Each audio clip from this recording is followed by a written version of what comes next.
Life with death is not life. Only the deathless life can truly be called life. Buddha is not really life negative. He appears so. He appears to be life negative because he focuses on death.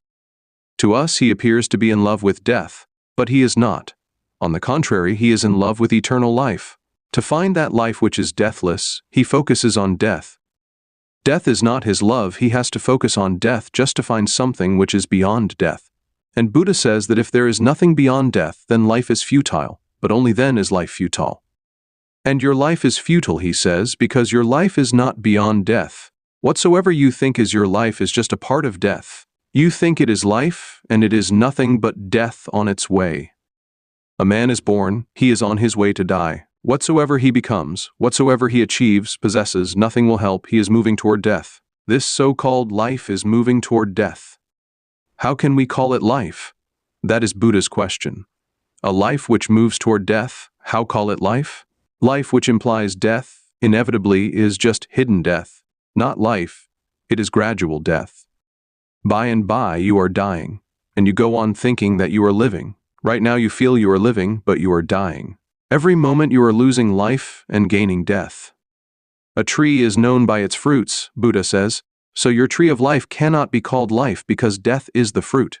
A tree is known by its fruit, and if on your tree of life only fruits of death come, then you were deceived by the tree. And another thing, if a tree gives a particular fruit, it shows that that particular fruit was the seed of the tree, otherwise that particular fruit could not come out of the tree. So if life gives the fruit of death, death must have been the seed. Let us understand this. You are born, and you think that birth is the beginning. It is not. Before this birth, you died in another life. That death was the seed of this birth, and then again, death will become the fruit. And that fruit will become the seed for another birth. Birth leads to death. Death precedes birth. So if you want to see life as it really is, it is rounded on both the sides by death. Death is the beginning, and death is again the end. And life is just the illusion in between. You feel alive between two deaths, the passage joining one death to another. You call life. Buddha says this is not life. This life is dukkha, misery. This life is death. That is why he appears to us who are deeply life-hypnotized, obsessed about being alive in any way, as life-negating. To us, just to be alive seems to be the end. We are so much afraid of death that Buddha appears in love with death, and that looks abnormal.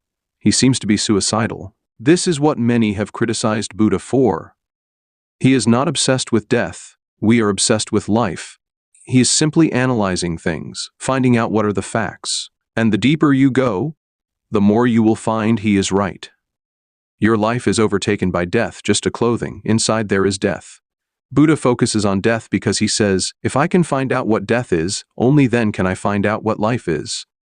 And if I can know what both death and life are, then there is a possibility that I may transcend both, and know something which is beyond birth and death, beyond both. He is not negative, not life-denying, but he appears so. It is a known fact that we are only using 1% of our DNA, and we are already the most powerful species on this planet.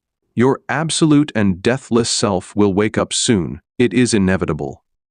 I have studied all the scriptures, religions, and methods of the world all my life searching for the ultimate truth. I was supposedly dead and helpless for 30 minutes, and the doctors told me that it was a miracle as I woke up by myself after 30 minutes of having my heart and lungs stopped, when more than 10 minutes are fatal, adding that I was already a lost cause. But I was more conscious than ever for what felt like 100 years, and met the truth with my own eyes. One day you will feel the ambrosia of the gods filling your every cell. Just know that it is already coming towards you, just as you are trying to find it. If you want to awaken your immortal life and truly unlimited power sooner, just listen to the next summary or book on this channel for free, so you don't have to read tens of thousands of pages like I did. Enjoy.